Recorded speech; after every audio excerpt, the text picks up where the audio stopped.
विद्यार्थियों, अभी तक हम लोगों ने भौतिक राशि के बारे में अध्ययन किया। भौतिक राशियों की संख्या बहुत अधिक थी।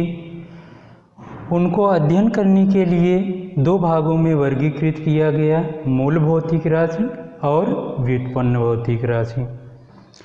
मूल भौतिक राशियाँ प्रारंभ में देखी गई 7 थी, फिर 2 और राशियों की ज़रूरत पड़ी जिन्हें व्युत्पन्न भौतिक राशि कहते हैं। इस प्रकार कुल 9 भौतिक राशियों के बारे में, मूल राशियाँ जिन्हें कहते हैं, उनके बारे में हम लोगों ने अध्ययन किया। इन मूल भौतिक राशियों के मात्रक को हमने देखा था। जैसे लंबाई भौतिक राशि थी, उसका मात्रक था मीटर, प्रतीक चिन्ह क्या था, स्मॉल m। तो ये जो मात्रक है मीटर, मात्रक होता क्या चीज़ है, इसके बारे में हम लोग जानते हैं। तो हेडिंग लगाते हैं मात्रक। मात्रक अंग्रेजी में यूनिट कहते हैं। मात्रक होता क्या है? किसी भी भौतिक राशि के निश्चित वास्तविक मान, या ऐसे कह लो किसी भौतिक राशि के मापन के लिए जो मान नियत किए जाते हैं उनको हम क्या बोलते हैं? मात्रक।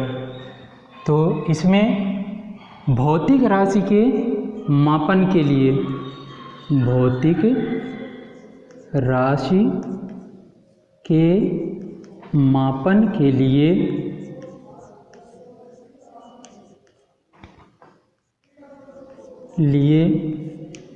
निश्चित या नियत किए गए मान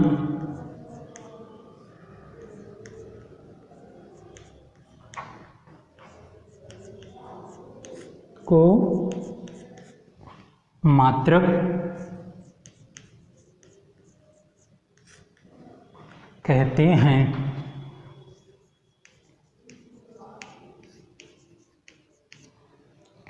जो भी भौतिक राशि है, जैसे उदाहरण के लिए हमने भौतिक राशि लंबाई लिया।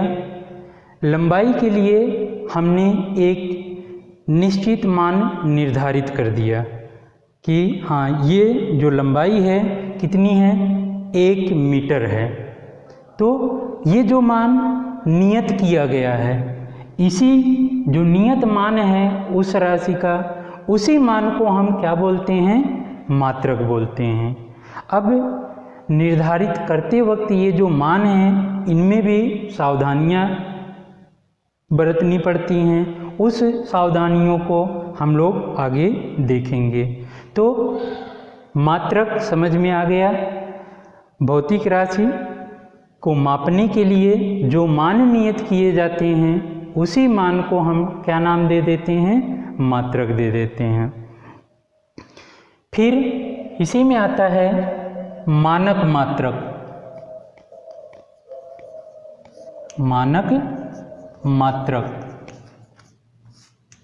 या स्टैंडर्ड यूनिट। जो मानक मात्रक होता है उसको हम क्या बोलते हैं?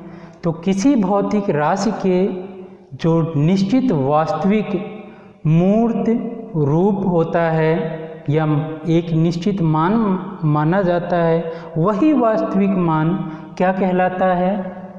मानक मात्रक। तो इसे लिखते हैं किसी भौतिक राशि के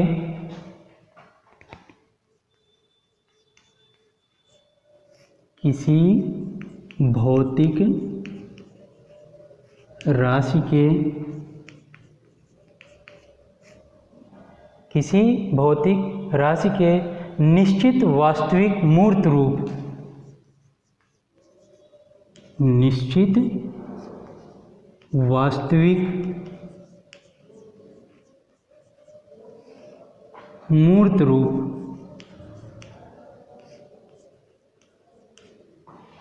निश्चित वास्तविक मूर्त रूप को उस भौतिक राशि का मानक मात्रक कहते हैं।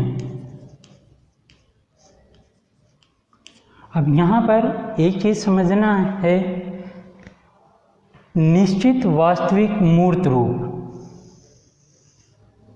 निश्चित वास्तविक मूर्त रूप, जैसे मैंने उदाहरण में दिया था लंबाई। लंबाई 1 मीटर लंबाई जो निर्धारित किया गया है, वो निर्धारित मान, वही मान क्या कहलाएगा? लंबाई वाली भौतिक राशि का मानक मात्रक। और 1 मीटर जो लंबाई है ये निर्धारित की गई है कैसे? जो प्रकाश की चाल है, प्रकाश की चाल निर्वात में जो है चलती है कितने? 1/, प्रकाश की चाल सेकंड के बराबर। अर्थात जो प्रकाश है वो 1/, प्रकाश की चाल प्रति सेकंड कितनी दूरी तय करेगी, वही जो है दूरी किसके बराबर होती है? 1 मीटर के। या हम द्रव्यमान में बात करें, द्रव्यमान में क्या है? द्रव्यमान में 1 किलोग्राम, 1 किलोग्राम क्या है? क्या हम इस चौक के द्रव्यमान को हम 1 किलोग्राम मानेंगे? नहीं। या इसका भार क्या 1 किलोग्राम है? नहीं। तो है क्या? जो सभी लोग माने। अगर हम ये कह दें हाँ इसका वजन 1 किलोग्राम है भार, तो सभी लोग इसको मानने लगे तो ये 1 किलोग्राम। लेकिन मानक मात्रक मानते वक्त मैंने बताया कि उसमें भी कुछ नियम या शर्तें होती है, उन शर्तों का भी पालन करना पड़ता है। तो ये जो मान 1 किलोग्राम है वो निर्धारित किया गया सभी सर्वमान्य रूप से। तो वही जो निश्चित वास्तविक मान है जो निर्धारित किया गया है, उसी मान को हम क्या बोलते हैं? उसी मान को द्रव्यमान क्या है? भौतिक राशि, उसका मात्रक किलोग्राम, वो जो है क्या कहलाएगा? मानक मात्रक। तो मानक मात्रक और मात्रक क्या होते हैं वो आप समझ गए होंगे। मानक मात्रक या जो भी मात्रक होता है, मात्रक और आंकिक मान, इसमें संबंध क्या होता है? तो मात्रक जो भी है, जैसे हमने 1 किलोग्राम निर्धारित कर लिया। अब 1 किलोग्राम निर्धारित कर दिया तो क्या 1 किलोग्राम से सभी चीज़ का मापन हो जाएगा? नहीं।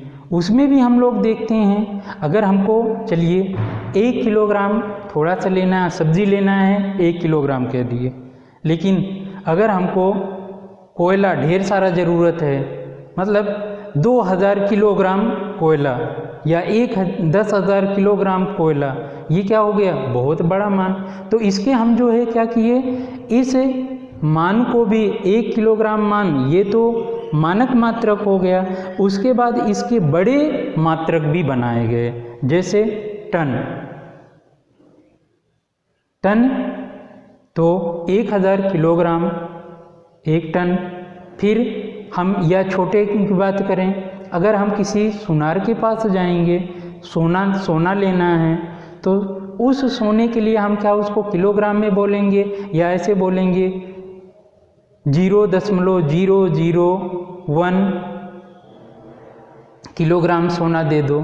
तो ऐसे बोलने में क्या बड़ा अटपटा सा लगता है या उसको अजीब सा महसूस होता है। तो उसके भी क्या किए गए? छोटे मान भी बनाए गए, जिसमें हम देखते हैं उसको बोलते हैं 1 मिलीग्राम सोना दे दो, 10 मिलीग्राम सोना दे दो, तो उसको जो है क्या किया गया, जो स्टैंडर्ड या मानक मान है उससे छोटे और बड़े मात्रक भी बनाए गए, जिससे हम मापन में हमें सुविधा हो सके। तो इस जो आंकिक मान है और मात्रक है, इसमें संबंध क्या होता है उसको देखते हैं। तो मात्रक व आंकिक मान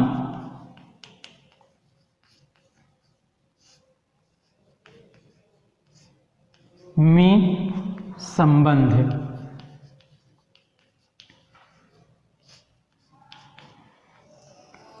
मात्रक और आंकिक मान के बीच क्या संबंध होता है, तो हम कहेंगे जो मात्रक है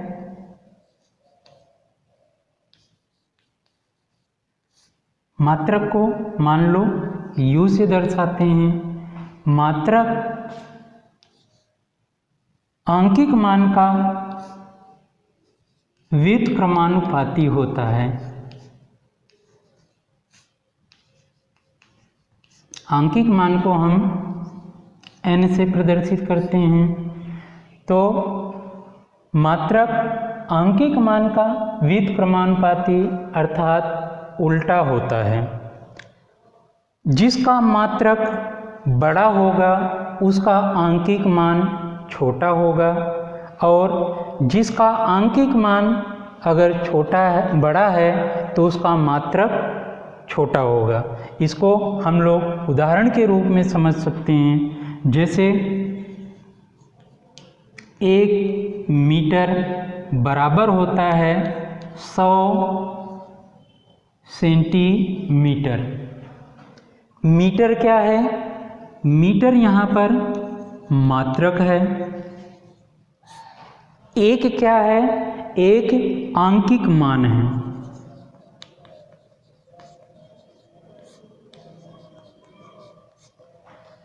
ऐसे ही इस तरफ दाएं पक्ष में देख रहे हैं 100 क्या है, 100 आंकिक मान है। ये तो आंकिक मान, और सेंटीमीटर क्या है, मात्रक। तो यहाँ इन दोनों में अगर देखें, बाएं पक्ष में आंकिक मान कितना है, 1। दाएं पक्ष में आंकिक मान कितना है, 100।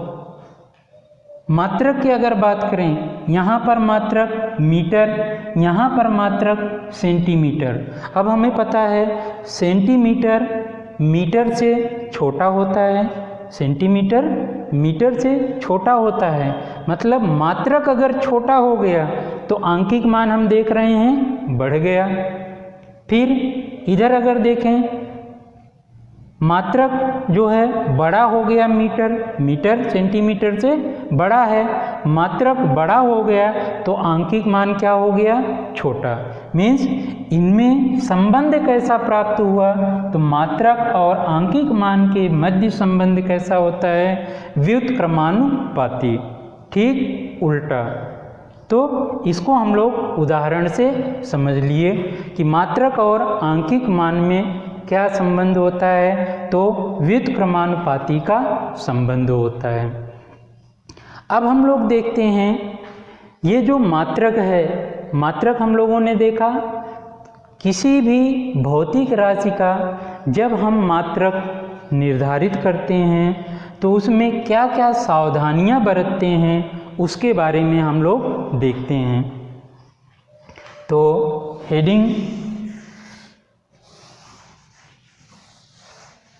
हेडिंग लगाते हैं, मात्रक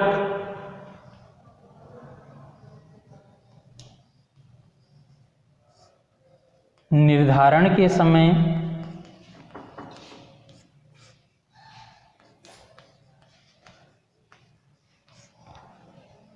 सावधानी या सावधानियां।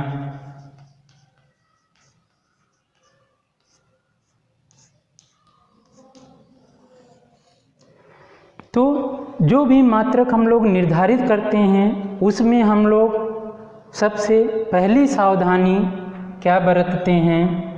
सावधानी नंबर 1 होता है, जो भी हम लोग भौतिक राशि में एक मान, निश्चित मान, क्योंकि मात्रक बनाते वक्त हम क्या करते हैं, एक मान नियत करते हैं। तो जिस मान का हम नियत करें वो मान ऐसा होना चाहिए जो सभी के द्वारा माना जाए या सभी के द्वारा उसको स्वीकार हो।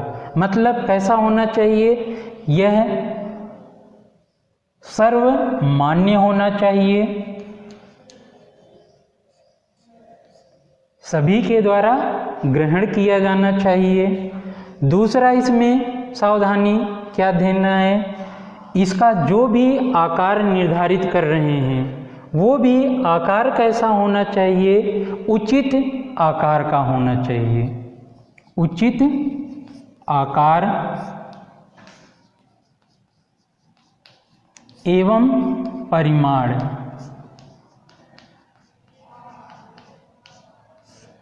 क्या क्या सावधानी होनी चाहिए? पहला, वो सभी के द्वारा कैसा होना चाहिए, ग्रहण किया जाए कि हाँ, जैसे मैंने निर्धारित कर दिया ये लंबाई कितनी है, 1 मीटर, तो उसको सभी लोग मानने चाहिए कि हाँ ये लंबाई कितनी है, 1 मीटर।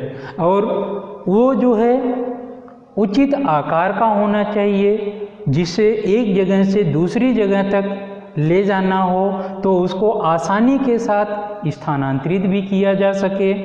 या हम मापन में क्या करते हैं, तुलना करते हैं। तुलना मीन्स जैसे 10 किलोग्राम है तो 1 किलोग्राम से 10 बार हम उसको जो है तुलना किए तो वो 10 किलोग्राम हो गया। तो हम तुलना करने में भी आसानी होना चाहिए, उसका परिमाण इस प्रकार से होना चाहिए। तो पहला हम लोगों ने क्या देखा, सर्वमान्य, उचित आकार एवं परिमाण का होना चाहिए। दूसरा आपको क्या ध्यान देना है, जो भी मान नियत किया गया है भौतिक राशि में, मात्रक के लिए जो भी मान नियत किया गया है उस मान पर ताप, दाब और समय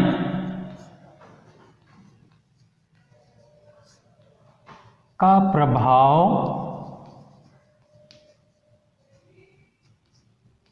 न हो। अर्थात ऐसा नहीं होना चाहिए अगर ताप बदल जाए, अभी हमने मान लो 20 डिग्री सेल्सियस पर हमने लंबाई इतना लिया, अब जैसे ही ताप बढ़ा तो क्या होना चाहिए, गर्मी के समय में पता लगा वो थोड़ा से बढ़ जाए या ठंडी के समय में वो छोटा हो जाए।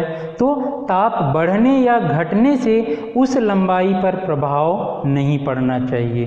द्रव्यमान वाला हमने पदार्थ लिया, 1 किलोग्राम निर्धारित किया, अगर उसका ताप बढ़ा दे तो उसके द्रव्यमान में परिवर्तन नहीं आना चाहिए। या हम उसके समय, मतलब आज जो है उसका द्रव्यमान 1 किलोग्राम है तो बाद में भी उसका द्रव्यमान कितना, सैकड़ों साल, हजारों साल के बाद भी उसका द्रव्यमान उतना ही होना चाहिए। ऐसा नहीं कि हमने मान लो लोहे का मान लिया, उस पर जो है जंग लग गया, उसका द्रव्यमान घट गया। लंबाई हमने 1 मीटर लिया छड़ लोहे का, उस पर जंग लग गया, वो छोटी हो गई। तो ऐसा नहीं होना चाहिए। मतलब इन तीनों का, ताप, दाब और समय का प्रभाव उस पर नहीं पड़ना चाहिए। किसके लिए, जब भी हम मात्रक का निर्धारित कर रहे हैं उस समय इनका उस पर प्रभाव नहीं होना चाहिए। मतलब जो आज राशि निर्धारित किए हैं वही हजारों साल के बाद भी वही उतना मान ही रहना चाहिए। तीसरा पॉइंट अपना आता है, भौतिक राशि मापन के लिए जो मान निर्धारित किया जाता है उनका निर्धारण इस प्रकार से होना चाहिए कि वो सरलता से निर्धारित किए जा सके, अर्थात वो मान सरलता से बनाए जा सके। तो सरलता से परिभाषित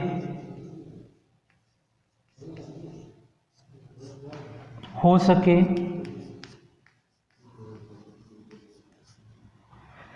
जब उनको सरलता से परिभाषित किया जा सकेगा तो हम किसी को भी आसानी के साथ बता सकते हैं कि हाँ ये क्या चीज़ है, उसको समझा सकते हैं। जैसे हमने 1 मीटर लंबाई निर्धारित किया, अब 1 मीटर लंबाई हम दूसरी जगह गए तो कैसे बताएंगे कि हाँ 1 मीटर लंबाई क्या है, कैसे सभी लोग उसको मानेंगे। तो इसके लिए जो है सुपरिभाषित होना चाहिए, अर्थात उसकी एक अच्छी परिभाषा होनी चाहिए जिससे सभी को वो समझ में आ सके। जब वो समझेगा तभी उसको मानेगा, अन्यथा नहीं मानेगा, तभी वो सर्वमान्य बनेगा। मतलब जो मान निश्चित या नियत किया गया है वो मान सरलता से परिभाषित हो सके, और कहीं पे भी उसको अगर बनाना हो उसके प्रतिरूप को आसानी के साथ बनाया जा सके। पहला सरलता से परिभाषित हो सके तथा उसके प्रतिरूप को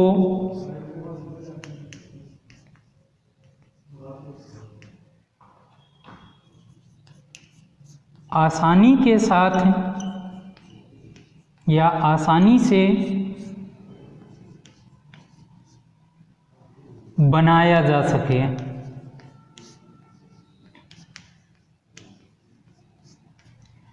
जिस प्रकार से हम जानते हैं पेरिस में, फ्रांस के पेरिस शहर में 1 किलोग्राम जो माप तौल का हमारा जो है ऑफिस है, वहाँ पर 1 किलोग्राम का प्लेटिनम इरिडियम धातु का वो 1 किलोग्राम वजन मानकर रखा गया है।